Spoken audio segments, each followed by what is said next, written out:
Gloria al Señor. Esa es nuestra oración. El pueblo de Dios está reunido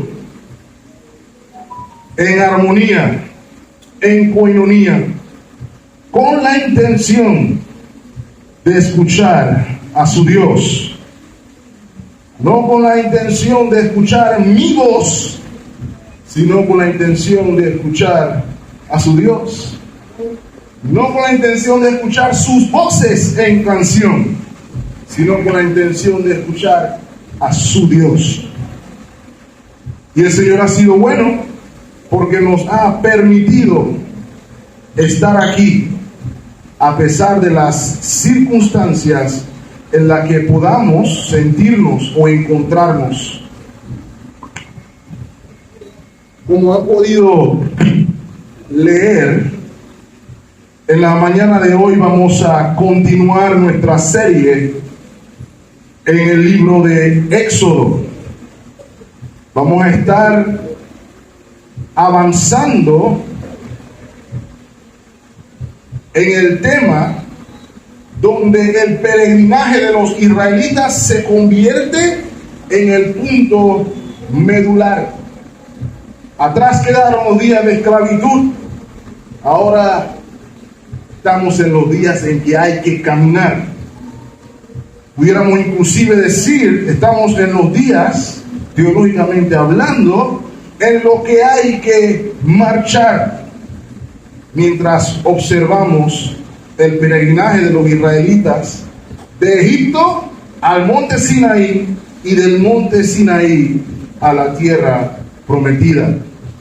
Y como ya hemos mencionado en diversas ocasiones, mis amados hermanos, este peregrinaje espiritual señala, pudiéramos decir que es una sombra de nuestro propio peregrinaje espiritual hacia lo que el autor de la novela, Juan Bunyan, El progreso del peregrino, llamó la ciudad de Dios.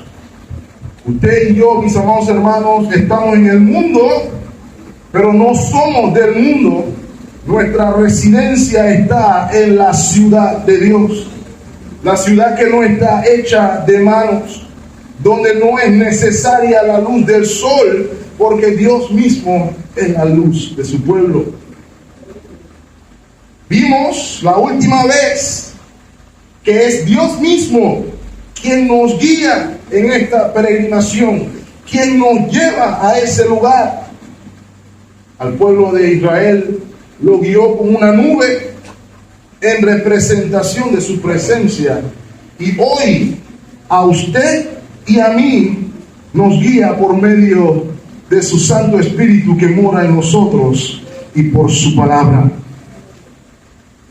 Hemos de recordar, mis amados hermanos, que es Dios quien nos guía, y nos guía por el mejor camino. No necesariamente el camino más corto, no necesariamente el camino más directo, no necesariamente el camino más cómodo. La ausencia de dificultades, no significa que Dios no esté con nosotros, sino que el camino por el cual hemos de transcurrir tiene el propósito de hacernos conforme a la imagen de su amado Hijo Jesucristo. Así que el Señor no está preocupado necesariamente por su comodidad o la mía.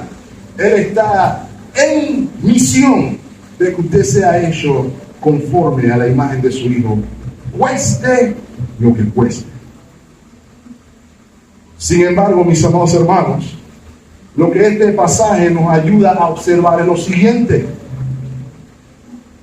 el peregrinaje conlleva dificultades, y dichas dificultades pueden producir en el peregrino diversas cosas, entre ellas temor, entre ellas duda. Inclusive el peregrinaje puede, o las dificultades del peregrinaje pueden producir desesperación. Y el pasaje de hoy nos va a permitir ver a Dios precisamente lidiar con la duda de su pueblo. Por esa razón hemos titulado el mensaje de esta mañana: Dios disipa la duda de su pueblo.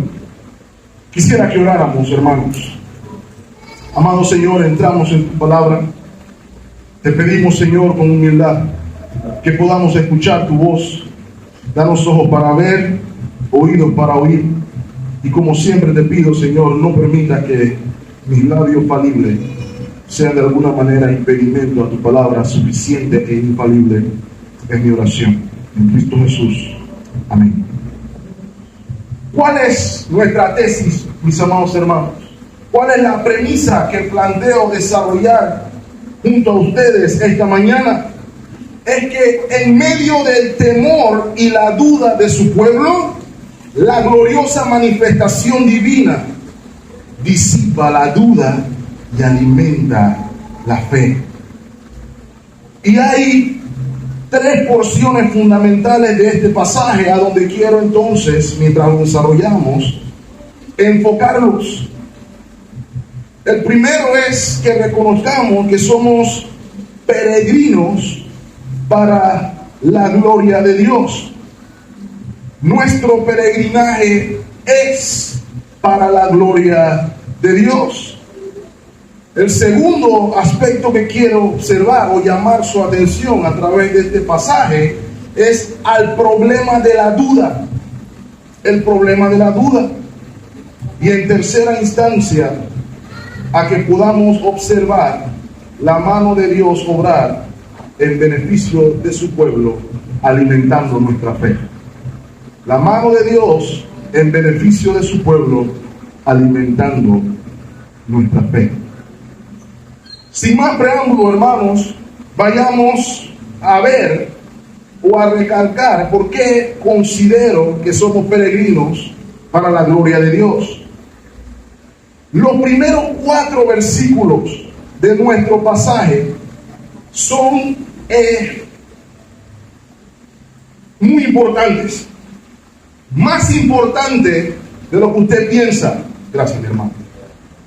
En términos estrictamente narrativos, si usted se fija bien, la historia podría comenzar desde el versículo 5 y conecta perfectamente con el final del capítulo 13. Usted podría, si quisiera, quitar los versículos del 1 al 4 y la historia seguiría teniendo sentido. Sin embargo, lo que nos enseñan estos primeros versículos son precisamente el fundamento, la motivación de ánimo en nuestro peregrinaje espiritual. Lo primero que vemos es que Dios está activamente guiando a su pueblo. Versículo 1 y 2. Habló Jehová a Moisés diciendo: di a los hijos de Israel que den la vuelta y acampen delante de Pi-Hahirot, entre Migdol y el mar hacia Baal-Zephón. Delante de él acamparéis junto al mar. Si recuerdan, hermanos, cuando concluimos la semana pasada, en lugar de transitar por la ruta directa hacia la tierra prometida, que era en dirección norte, fueron guiados por Dios a rodear el camino del desierto del Mar Rojo, hacia el sur, partiendo así desde la región conocida como Sucot, en dirección hacia Etam, donde precisamente acamparon. Y quiero que noten, hermanos, Dios activamente está guiando a su pueblo, porque allí Moisés recibe instrucciones divinas de hacer ajustes en la ruta. Ahora, me quiere acompañar, está bien, ya, ahí no te preocupes. Es difícil saber hoy dónde están los lugares que ahí se describen. Necesitaríamos en esa circunstancia un mapa probablemente el mapa que tenía Faraón en su momento.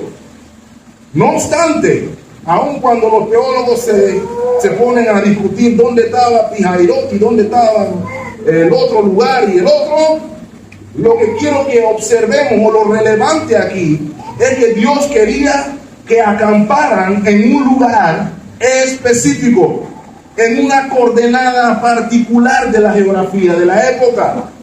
Tenían que estar delante de X, entre Y y el mar de Z. ¿Ok? Para que no nos enredemos con locaciones. Ahora, Dios tiene un propósito para hacer ese ajuste. Inmediatamente nos vamos a dar cuenta de que este ajuste no encuentra motivación en el capricho. El Señor no está siendo arbitrario aquí, sino que hay intenciones claras. En ese lugar en particular, Dios iba a dar el golpe final a Faraón y plantea un plan de cómo iba a dar precisamente ese golpe final. La premisa la vemos en el versículo 3. Porque Faraón dirá de los hijos de Israel: encerrados están en la tierra, el desierto los ha encerrado. Ahora, la manera en que lo traduce la Reina Valera está un poquito confusa, porque eso no era una poesía. Ese primer encerrado es una palabra diferente al segundo encerrado. De hecho, el primer encerrado en el hebreo significa errantes, extraviados.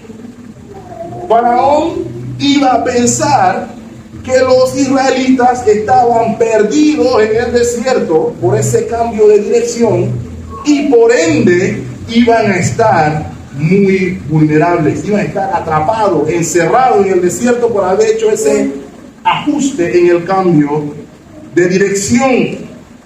Es más, realmente, estratégicamente hablando desde el punto de vista militar, en esa posición, en ese punto, los israelitas estaban en una posición muy vulnerable. ¿Ok?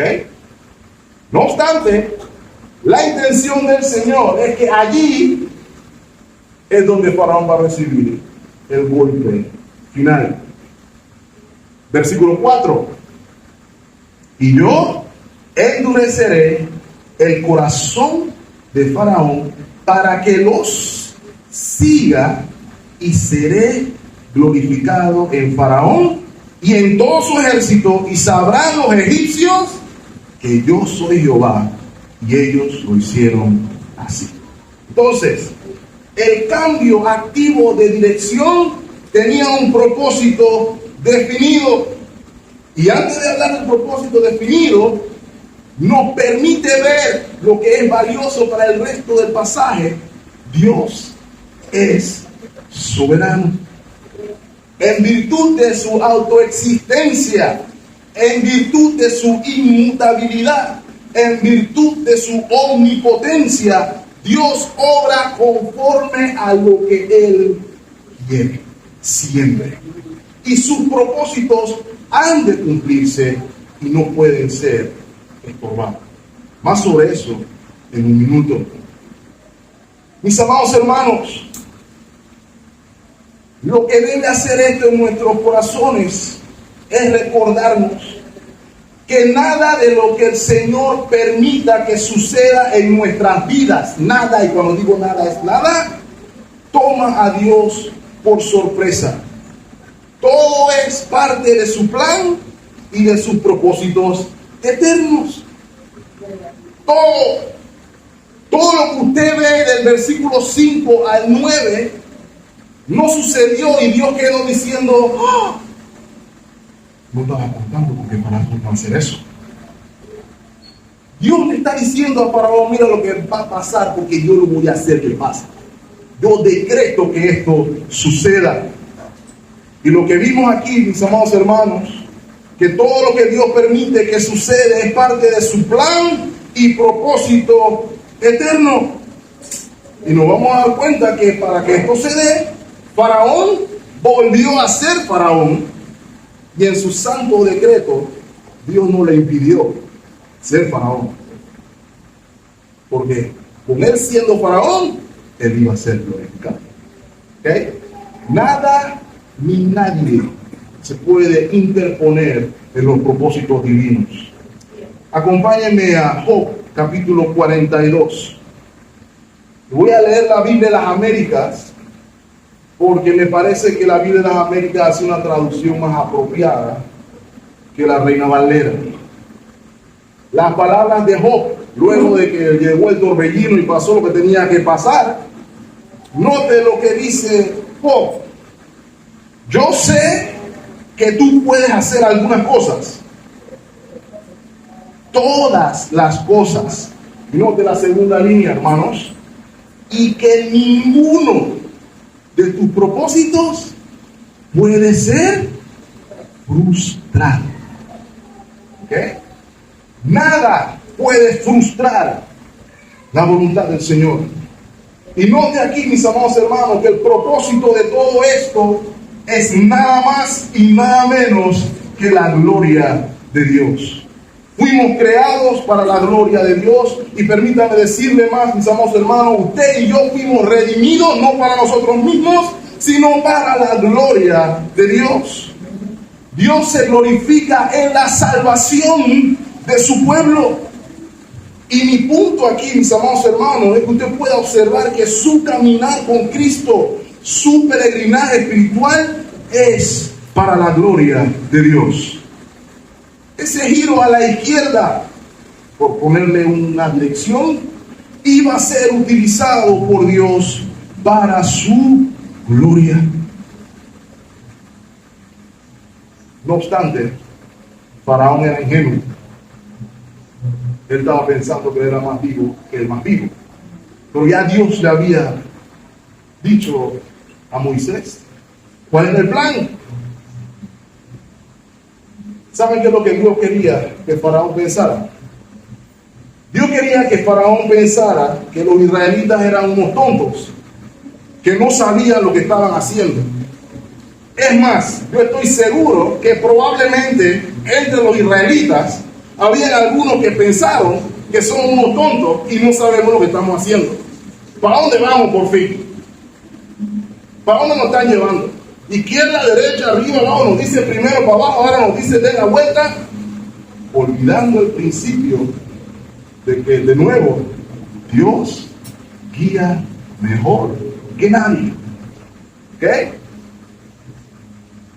Pero Dios quería precisamente que Faraón pensara eso. Versículo 5. Y fue dado aviso al rey de Egipto que el pueblo huía. Y note, el corazón de Faraón y de sus siervos se volvió contra el pueblo y dijeron: ¿cómo hemos hecho esto de haber dejado ir a Israel para que no nos sirva? Ahora, hermanos, permítanme parafrasear un poco ese pasaje. Cuando se le informa a Faraón que el pueblo está huyendo, se le está informando, como vimos la semana pasada, que el pueblo está huyendo por la ruta más larga posible. Y que encima de eso se pusieron en un lugar donde lo podía arrinconar con facilidad. Y lo que pensó Faraón en ese momento era: lo tengo donde quería. Pero lo que él no sabía es que Dios lo iba a tener precisamente donde Dios lo quería. Y aquí, mis amados hermanos, también hay que notar otra cosa. Comenzaron a hacer matemáticas en Egipto, porque las plagas no solamente afectaron la economía, sino que la mano de obra se fue. Ahora, ¿quién va a terminar la esfinge que había comenzado a construir allá? ¿Quién va a terminar la pirámide aquí? ¿Quién va a hacer esto acá? Y probablemente los que estaban más bravos eran los súbditos del faraón, ¿cierto? Porque los súbditos comenzaron a sumar: ok, espérate, si ya no los obreros, ¿a quién van a mandar a terminar todo esto? Sí, probablemente a ustedes lo van a mandar a terminar eso. Así que ellos se sumaron a la causa. ¿Cómo se nos ocurre haber dejado ahí a esta gente ¿Quién va a terminar la obra? Pero mis amados hermanos, aquí es donde vemos la evidencia de que el corazón de Faraón y del resto del pueblo que quedó era el mismo. Acababan de experimentar 10 plagas, perdió su primogénito, el país estaba económicamente en ruinas. Sin embargo, en el momento que no sintió la mano de Dios sobre él, dijo: voy a hacer lo mismo que causó que la mano de Dios cayera sobre mí. En pocas palabras, eso fue exactamente lo que hizo.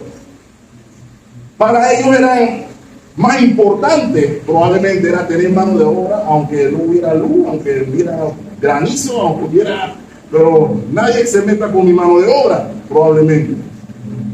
Pero ¿cuál es la lección para nosotros, mis amados hermanos? Observe que Faraón fue convencido, Faraón no fue convencido. Faraón fue quebrantado, pero no convencido. Hay una diferencia ahí, mis amados hermanos. Él dejó ir al pueblo no porque estuviera arrepentido, sino porque se sintió forzado por las circunstancias que lo rodeaban. El genuino arrepentimiento se rinde al Señor en fe y se aparta del mal. Ese es el genuino arrepentimiento. Ahora, hermanos, usted dirá: eso es para los impíos. Puede ser. Pero hay algo que aquellos que decimos ser creyentes debemos analizar también. ¿Qué cosas estamos haciendo que las estamos haciendo no por convicción, sino porque las circunstancias nos obligan a hacerlo? Voy a poner un ejemplo. ¿Cuántos estamos aquí porque alguien nos hizo un lazo al cuello y nos trajo para la iglesia? La persona que lo trajo a lo mejor pensará: yo lo tenía que traer. Pero el análisis correcto debe ser: ¿por qué esta persona había que arrastrarla para venir a hacer algo que ella considera que era bien? ¿Cuántas cosas nos encontramos haciendo no por convicción, sino por la obligación de la circunstancia? Hay una edad en la que puede ser que estemos todos. Tuve una etapa en que mi mamá me tenía que literalmente amarrar para sentarme en la silla de la iglesia. Pero cuando yo he dicho, he creído en Cristo, se supone que mis afectos cambiaron y que mi intención ahora es que me gusta estar en esa silla. Y nadie me tiene que ir a buscar para sentarme en la silla. Porque yo tengo esa convicción, independientemente de las circunstancias. Llueve, truene, relampaguee, haya o no haya, mi corazón quiere estar en esa silla. ¿Ok? Pero aquí en el caso de Faraón, había acción, pero no convicción. Y la evidencia está en que tan pronto se sintió libre de la mano del Señor, volvió a lo mismo. Lo que Faraón no sabía es que estaba actuando ingenuamente. Y Faraón entonces, mis amados hermanos, debido a su ingenuidad, se puso en marcha con su ejército y con lo último de la tecnología de la época. Es importante que se vea ahí, dice: unció su carro, dice el versículo 6, y tomó consigo a su pueblo. Ese uncir el carro es equivalente probablemente para lo que vemos películas de acción, el F-16 o el avión de asalto de la época. Esa era el arma de las armas, el descubrimiento tecnológico de la época, por lo cual infligían temor y también lo hacían rápido, ¿cierto? Pero ¿cómo se fueron los israelitas? Caminando. ¿Y cómo iban los egipcios? En carro y en caballo. Así que los iban a alcanzar tarde o temprano. Así que, como les dije, Faraón dijo: los tengo donde quería. Vamos, versículo 7, y tomó 600 carros escogidos y todos los carros de Egipto y los capitanes sobre ellos. Y note, Señor no lo hizo a Dios. Versículo 8. Y endureció Jehová el corazón de Faraón, rey de Egipto, y él siguió a los hijos de Israel, pero los hijos de Israel habían salido con mano poderosa. Haga una pausa ahí, hermano. Hay un contraste interesante, porque lo que se nos está diciendo es que aún cuando Faraón iba a toda velocidad, si tuviéramos música de película, ahí es cuando suena la música épica de la persecución, aún cuando salieron, se nos recuerda aquí que los israelitas salieron con mano poderosa de Egipto. De hecho, eso era lo que debían tener en mente los israelitas. Versículo 9. Siguiéndolos pues los egipcios con toda la caballería y carros de Faraón, su gente de a caballo y todo su ejército, los alcanzaron acampados junto al mar, al lado de Pajairot, delante de Baal Zephón. Ahí mismo en el punto X que mencionamos al inicio. Permítanme mencionarles algo, hermanos. ¿Sabe usted que durante el periodo de la esclavitud norteamericana, tiempo de guerra civil, norte y sur y todo este asunto, si un esclavo en el sur era lo suficientemente hábil para escaparse hacia el norte, probablemente, el esclavista, quien consideraba a ese esclavo como su propiedad, podía montarle una persecución hacia el norte con la intención de retornarlo a la esclavitud y que volviera a su plantación a trabajar y crear la locura. Si lo agarraba en cualquier parte del tramo hasta allá, antes de llegar al norte, tenía que regresar. Pero si lo agarraba en el norte, el esclavo podía hacerle. ¿Ok? Pero la intención era entonces que había que salir rápido a buscarlos, porque tú querías a los esclavos de vuelta en la plantación. Sin embargo, mis hermanos, acompáñenme a Juan 8:36. Hay algo que Faraón no tenía claro y el Señor le va a recordar. Juan 8:36 nos enseña a nosotros también. Así que, si el Hijo os libertare, seréis medianamente libres. Seréis parcialmente libres. ¿No, verdad? Seréis verdaderamente libres. Quiere decir, mi amado hermano, que si Cristo lo redimió de la esclavitud, su vida ya no le pertenece al pecado, su vida ya no le pertenece a Satanás, sino que le pertenece a Cristo, quien la compró con su preciosa sangre en la cruz del Calvario, en la cual cantamos hace un momento. Ese pueblo no le pertenecía a Faraón, y Faraón pensaba reclamar derecho sobre un pueblo que él no compró. Así que llegó y se los encontró. Ahora, ya hemos visto, hermanos, nuevamente, el Señor usa su caminar, mi caminar, su obediencia, mi obediencia para su gloria. No menosprecie su caminar, no menosprecie las circunstancias por las cuales el Señor lo ha llevado, porque las circunstancias por las cuales el Señor lo ha llevado han sido para la gloria de Dios. Lo cual entonces plantea el problema de esta porción de la Escritura. El punto 2, el problema de la duda, que lo vemos primordialmente en los versículos 10 al 12. Ahora, hermanos, no solamente fue Faraón quien experimentó las plagas.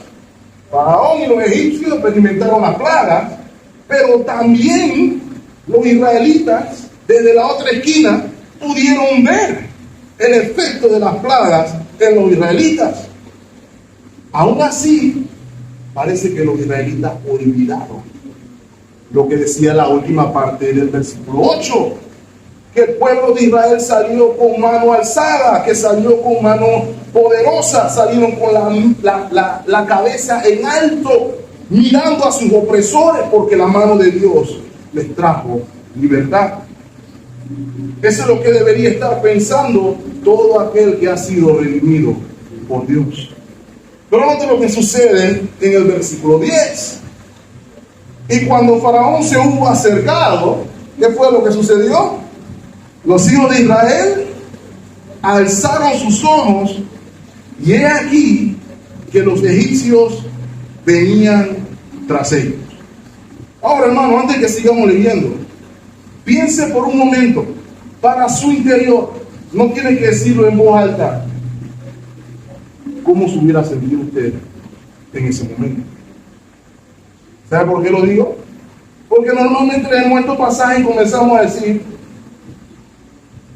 lo que sigue. Mira estos tontos. Pero haga el análisis.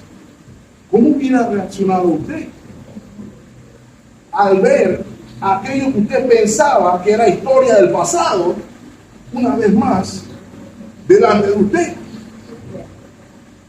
Aquí lo que nos dice es que los hijos de Israel entonces temieron en gran manera y clamaron a Jehová.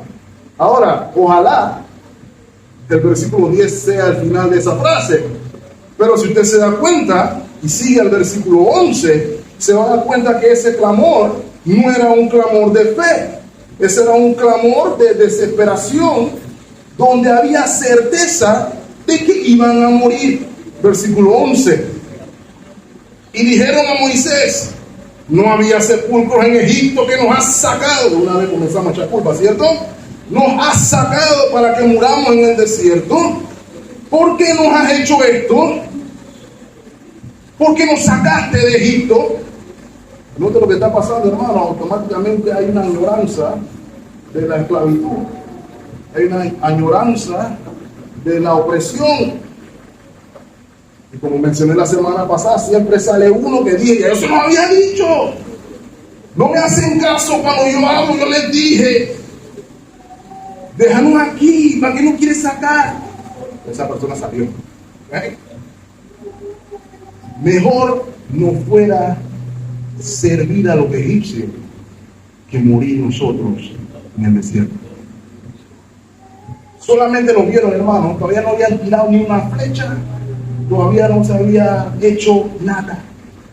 Y ya la gente estaba lista para ir para atrás. ¿Sabe cómo podemos aplicarlo a nosotros, hermano? Sé sin duda que eso aplica a nosotros.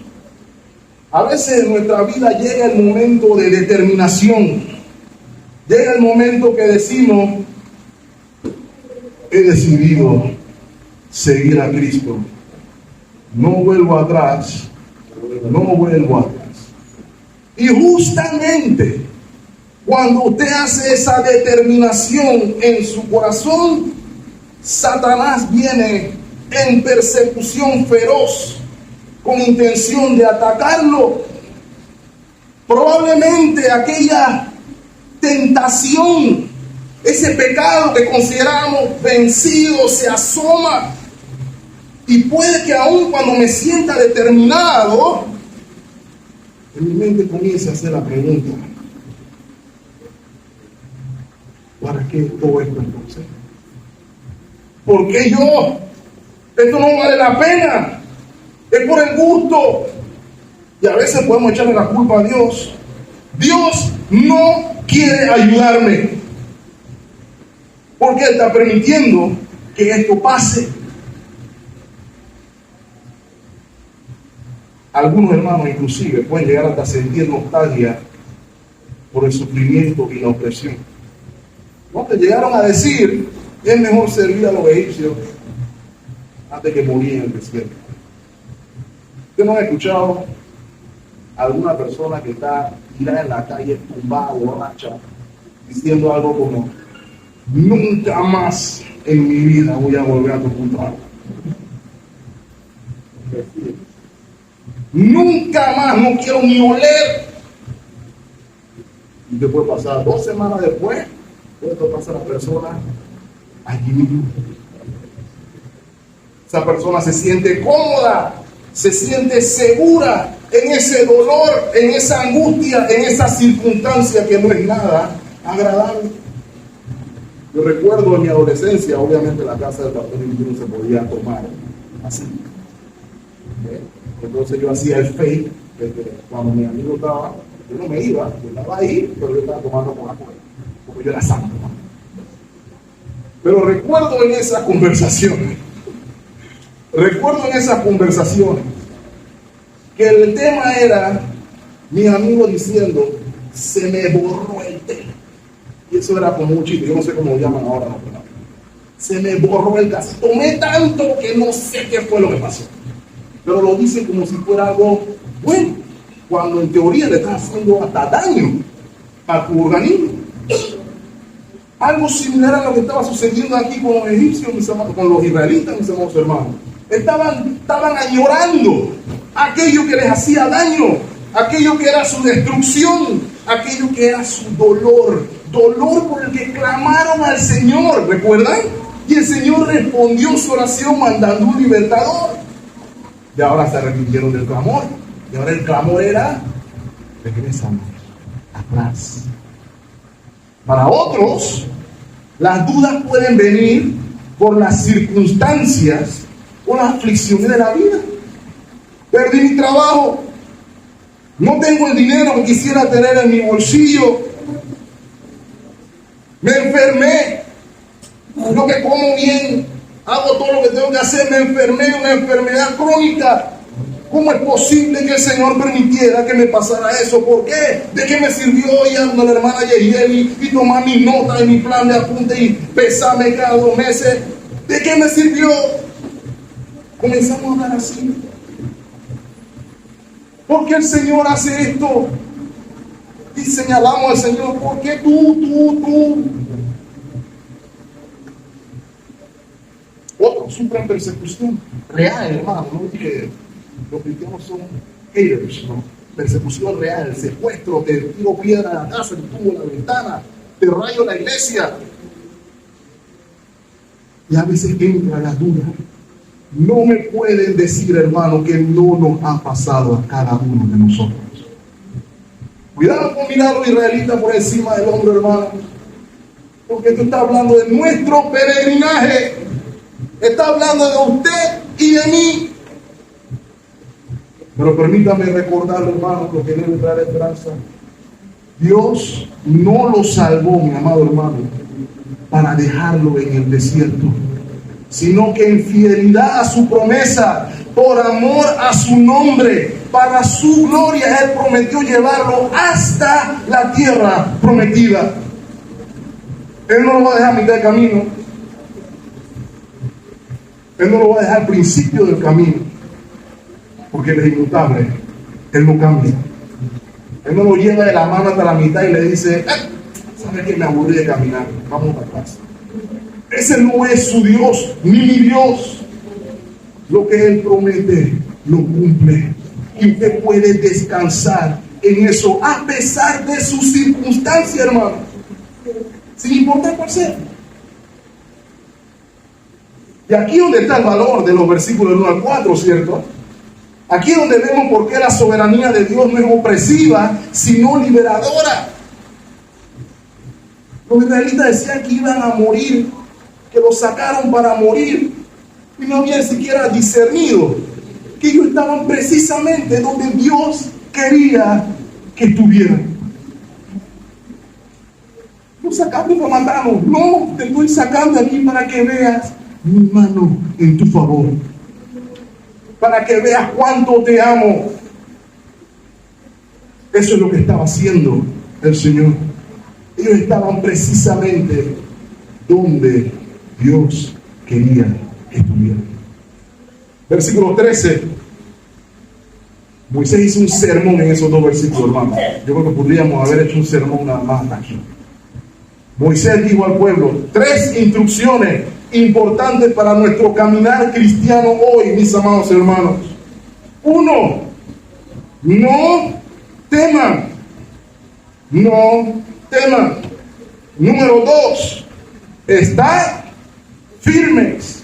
Y número 3. Ve la salvación que Jehová hará hoy con vosotros. Y note, porque los egipcios que hoy habéis visto, nunca más para siempre los veréis. ¿Saben quiénes iban a morir ahí? No los israelitas. Vamos a ver eso con detalle en un momento. Versículo 14. ¿Por qué? Jehová peleará por vosotros y vosotros estaréis azarados, estresados. Dice la Escritura, vosotros estaréis tranquilos. Ahora, ¿qué significa eso? Porque yo entiendo que yo tengo que hacer una lucha. Yo tengo que estar en la lucha. Yo quiero ir a tirar puñetes, yo quiero tirar golpes. Entendamos lo que el Señor nos quiere decir aquí. Permítame decirle, mi amado hermano, cuál es su lugar en la lucha. Iba a parecer que estoy haciendo un chiste, pero cuando lo vean en la Biblia no nos vamos a reír. ¿Sabe cuál es su lugar en la lucha, mi amado hermano? Estar firmes. Eso es todo lo que el Señor le pide a usted en la lucha. No le pide que tire puñetes, no le pide que tire patadas, no le pide que saque un revólver. Le dice estar firme. Ahora, hermano, eso puede sonar fácil. Sin duda puede sonar fácil. Pero lo que tenemos o hemos tenido hijos pequeños o sobrinos pequeños, como los que van por ahí caminando, se dan cuenta que no es fácil, ¿verdad? Usted le puede decir a mi sobrino Samuel, quédate quieto. Eso es prácticamente imposible para él. Prácticamente imposible. Usted le puede decir a David cuando estaba más peladito, ¿no? David, no te muevas de ahí. Eso es imposible para él, que así quiere. ¿Sabe qué pasa también, hermanos? Para nosotros también es difícil estar quietos. Permítanme citar al hermano Phil Graham aquí. El hermano Phil Graham comenta: es difícil estar quieto y esperar a Dios. ¿Por qué? Nuestra tentación es escapar, clamar en temor, o la más común, en mi opinión, tratar de resolver el problema por nuestra cuenta. ¿Saben a qué me refiero, hermanos? Si se hubiera sido una película de acción, como hemos dicho, una película épica, y está el agua de un lado y los egipcios del otro lado, ese es el momento donde Moisés en la película hubiera salido a hacer el discurso de ánimo, el discurso espartano. Somos Esparta, somos Israel, no importa cuántos seamos, vamos a la batalla y vamos todos y saquemos su espada y hagan lo que tienen que hacer. Eso es lo que hubiera pasado en una película, que usted hubiera pagado, pues así. Pero si usted le dice que en esa escena, quédese quieto.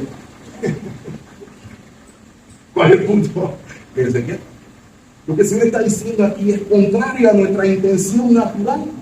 Yo voy a hacer la lucha por mi cuenta. Yo tengo la capacidad en mi interior. No, la lección es otra. La lección es que precisamente no la tienes. Efesios capítulo 6, versículo 13. No lo sabemos en memoria, ¿cierto? Por tanto, tomad parte de la armadura de Dios. ¿Qué dice en su versión? Toda la armadura de Dios, para que podáis resistir en el día malo. Y note, y habiendo acabado todo, pelea, patea. Así que, mi amado hermano, la lucha del creyente, cuando comprendemos la verdadera lucha espiritual, mis amados hermanos, es estar firmes. Por esa razón, mis amados hermanos, cuando lo hacemos parecer un combate a espada o de artes marciales, estamos cometiendo un error. Cuando escuchamos canciones o pregones, patea al diablo, dale la llave aquí, pégale, no te dejes del diablo, o písale la cabeza, estamos cometiendo un error. De hecho, mis amados hermanos, quien le pisó la cabeza a Satanás fue nuestro Señor Jesucristo en la cruz del Calvario. Ni usted ni yo. Yo tenía que estar firmes, estar quietos. Dice la Escritura: estar quietos y vean al Señor. Vean la salvación del Señor. Ese es lo que se nos llama, esa es nuestra lucha. Oh, mis amados hermanos, sin duda ellos vieron la salvación del Señor. Y quiero que piensen algo mientras vemos el tercer punto: la mano de Dios obrando en favor de su pueblo para limitar su fe. La estrategia utilizada por el Señor con Faraón es la misma estrategia que utilizó el Señor con Satanás. Sin duda, Satanás pensó que él había ganado, que tenía a Jesús donde lo quería tener, que había logrado lo que tenía que hacer, que tenía la posibilidad de vencer. Sin embargo, mis amados hermanos, Jesús tenía a Satanás precisamente donde él quería que estuviera. Era lo opuesto. La cruz no era señal de derrota, la cruz era señal de victoria. Y fue precisamente en la cruz del Calvario donde la cabeza de Satanás es aplastada. Colosenses capítulo 2, versículo 15. Y despojando a los principados y a las potestades, lo exhibió, ¿cómo? Públicamente, triunfando sobre ellos en la cruz del Calvario. Así como el Señor manifiesta su victoria en público, las huestes y las potestades del infierno quedaron exhibidos en su derrota públicamente. Y precisamente, mis amados hermanos, el triunfo y la exhibición pública de Faraón es lo que viene a continuación. Lo que viene a continuación es precisamente, o mejor dicho, probablemente, el pasaje de la Escritura más conocido en el mundo entero. Hay como 1000 canciones cristianas y no cristianas del Éxodo. No sé cuántas películas hay. Este pasaje impresiona al creyente como al no creyente. Versículo 15. Entonces Jehová dijo a Moisés: ¿por qué clamas a mí? Di a los hijos de Israel que marchen, y tú alza tu vara y extiende tu mano sobre el mar, divídelo. Esa parte a mí, hermano, me causó algo de gracia, porque si yo estaba narrando eso como que si es algo de todos los días, como cuando yo le digo a David: bueno, David, ve acá, levántate ese lápiz que está ahí. El Señor le está diciendo a Moisés literalmente: mira, levanta la mano, divide el mar. Y entonces haga lo siguiente: y he aquí, entre los hijos de Israel por medio del mar seco. Fácil, ¿no? Y he aquí, yo endureceré el corazón de los egipcios para que los sigan. Y yo, de nuevo aquí se nos repita, me glorificaré en Faraón y en todo su ejército, en su carro y en su caballería. Y sabrán nuevamente los egipcios que yo soy Jehová, cuando me glorifique en Faraón, en su carro y en su gente de a caballo. Y el ángel de Dios que iba delante del campamento de Israel se apartó e iba en pos de ellos. Y asimismo, la columna de nube que iba delante de ellos se apartó y se puso a sus espaldas. Note eso ahí, hermano.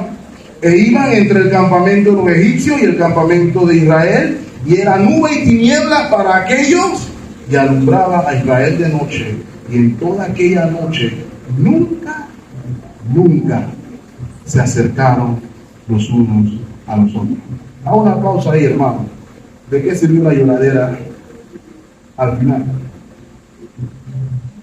¿De qué sirve la duda al final?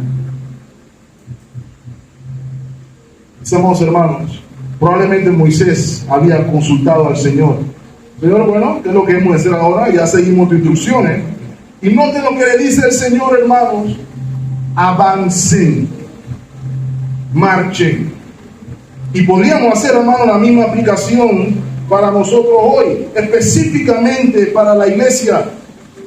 Amados hermanos, el temor no debe paralizar la obra. El temor, la duda, no debe dejarnos congelados. Saber con quién vamos nos debe motivar a hacer qué cosa. Avanzar. Marchen. No, porque las circunstancias están adversas. ¿Para dónde vamos a ir? Marchen. No, que no sabemos cómo vamos a hacer. Marchen. ¿Por qué se puede hacer esa declaración, mi amado hermano, mi amada hermana? Porque el asunto es, las circunstancias no importan, lo que importa es quién va con ustedes. La iglesia, mis amados hermanos, hemos de seguir al Señor por donde sea que el Señor nos guíe. Donde sea, hermano.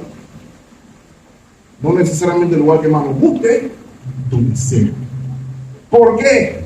Si notaron algo, hermano, algo que habíamos perdido por allá, por el capítulo 4, fue la vara de Moisés. Y recuerden, hermano, que había mencionado que la vara de Moisés representa el poder de Dios y la mano de Dios en favor de su pueblo. Y vamos a notar que ahora en esta porción en particular se escucha con regularidad: alza tu vara, extiende tu mano. Extiende tu mano sobre el mar. Versículo 26. Dios en medio de su pueblo es la clave aquí, mis amados hermanos. Dios, su presencia no solamente los guardaba de las inclemencias del tiempo, sino que también era su protección, mis amados hermanos. El ángel de Jehová, la presencia del Señor Jesús preencarnada, le dijo a Moisés: encárate del frente, yo voy para atrás. Y cuando fue para atrás se puso en medio de los egipcios y de su pueblo. Y los egipcios en tiniebla y oscuridad, y los israelitas en luz, como si no le hubiera pasado absolutamente nada. ¿Por qué? Porque Dios está conmigo. Hermanos, podemos decir con seguridad, sí, una de las cosas que más repetimos: Dios está conmigo, Dios está conmigo. Pero cuando llegan las circunstancias, lo primero que se nos olvida es que Dios está conmigo. Cuando viene la adversidad, lo primero que se nos olvida es que Dios está conmigo. Nota el versículo 21. Extendió Moisés su mano sobre el mar, e hizo Jehová que el mar se retirase por recio viento oriental toda aquella noche, y volvió el mar en seco y las aguas quedaron divididas. Entonces los hijos de Israel entraron por en medio del mar en seco, teniendo las aguas como muro a su derecha y a su izquierda. Y siguiéndolos los egipcios, entraron tras ellos hasta la mitad del mar, toda la caballería de Faraón, su carro y su gente de a caballo. ¿Ok? Ahora hago una pausa ahí, hermanos. ¿Por qué quiero hacer la pausa? Porque aquí también se da ese fenómeno de que se busca naturalizar este evento. No, lo que pasa es que en Suez, cuando sopla cierta brisa, el agua baja o el agua sube, y entonces parece que se seca o parece que está mojado, y depende del clima, y el clima puede hacer que la cosa se vea como algo natural. Mis amados hermanos, note la descripción del evento. Dice la escritura que había una pared de agua de un lado y pared de agua del otro lado. Eso no es un fenómeno natural, es la obra supernatural de Dios revirtiendo el proceso de la creación, si me permiten decir. ¿Recuerdan cuando Dios separó lo mojado de lo seco? Eso fue lo que Dios hizo aquí. Solo Dios puede hacer eso. Y naturalizar todo hace que perdamos la esencia de lo que Dios nos está diciendo aquí, mis amados hermanos. Los egipcios no tenían mucho tiempo para sorprenderse, pero dijeron: bueno, si ellos pudieron pasar, vamos nosotros también. Así que ellos dijeron: vamos también nosotros, no hay problema. Oh, qué bonito, el pescado, el tiburón, lo que sea que vieron ahí. Pero todos pasaron. Pero ellos hasta la mitad, porque el Señor hizo algo más ahí. Versículo 24. De nuevo, hermano, ¿cuántas piedras tiraron los israelitas? ¿Cuántas flechas hasta ahora han tirado los israelitas? Recuerden lo que ellos no salieron armados, no tenían espada, no tenían nada, y estaban desarmados. Pero el Señor lo quería donde lo quería.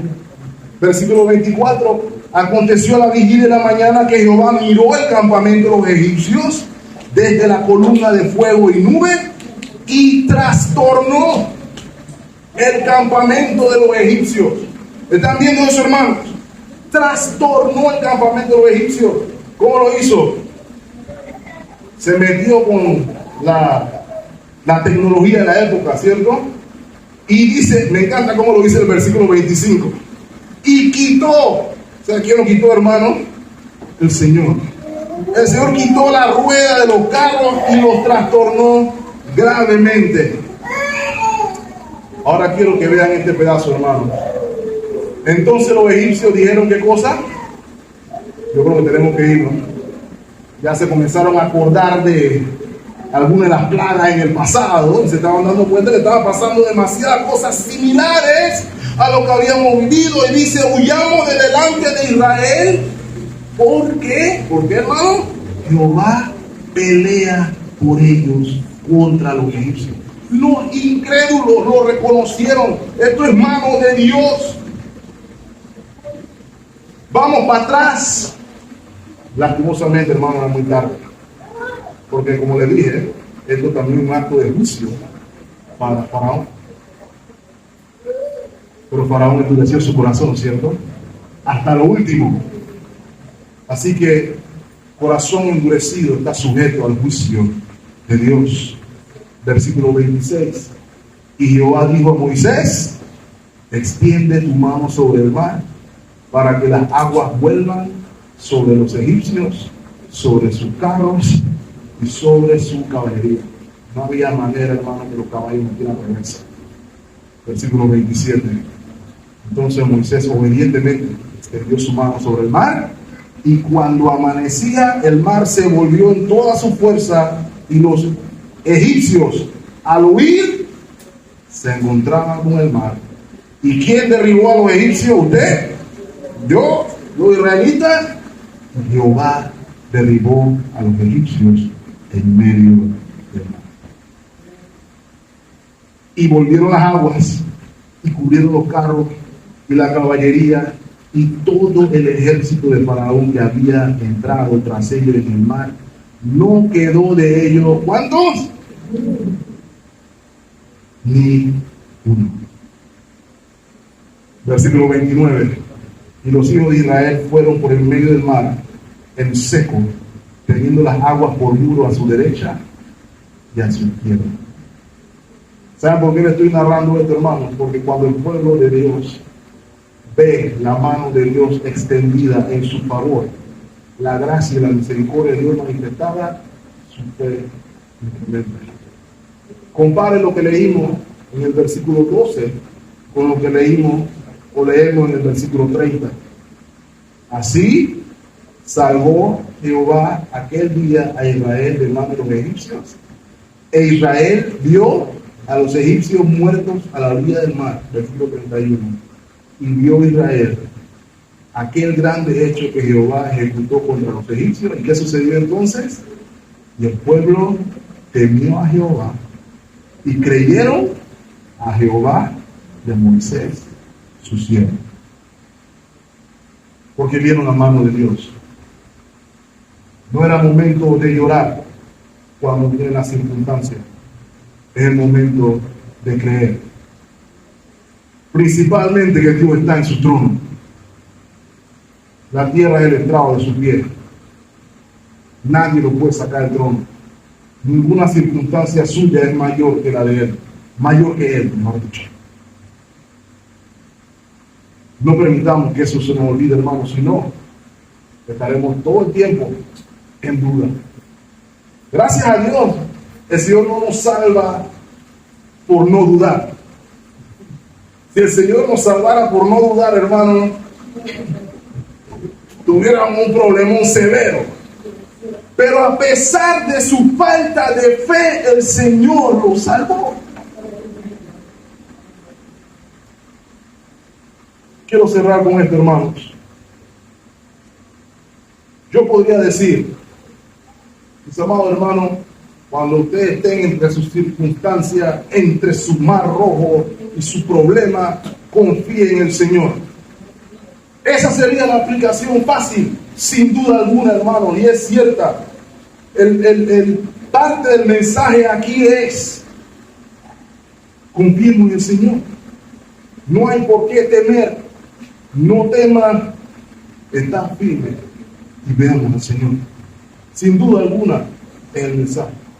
Pero también se nos apunta algo más.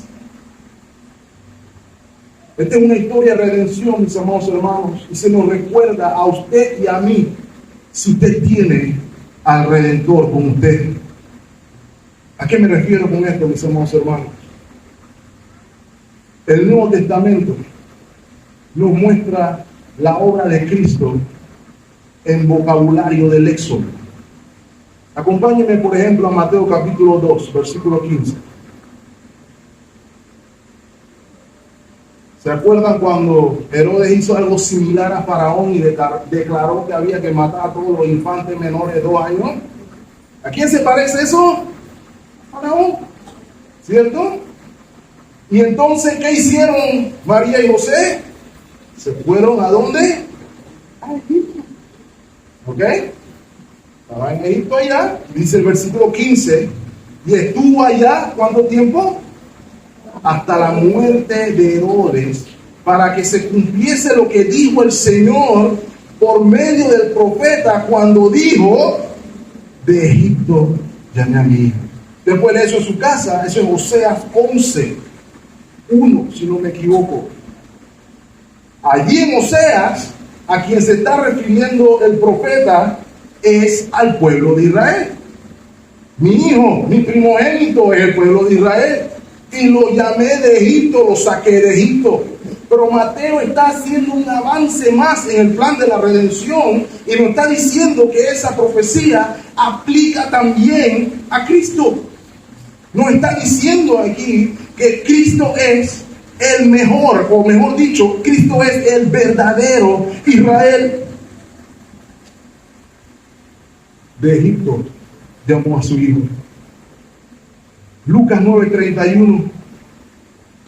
Este es el evento donde el Señor se encuentra conversando con Moisés y con Elías. Usted lo puede también encontrarme en su casa. Pero lo que quiero llamar con atención, su atención, es la conversación que nuestro Señor estaba teniendo con Moisés y con Elías. Versículo 31 de Lucas 9. Quienes aparecieron rodeados de gloria, Moisés y Elías, y hablaban de su partida que iba Jesús a cumplir en Jerusalén.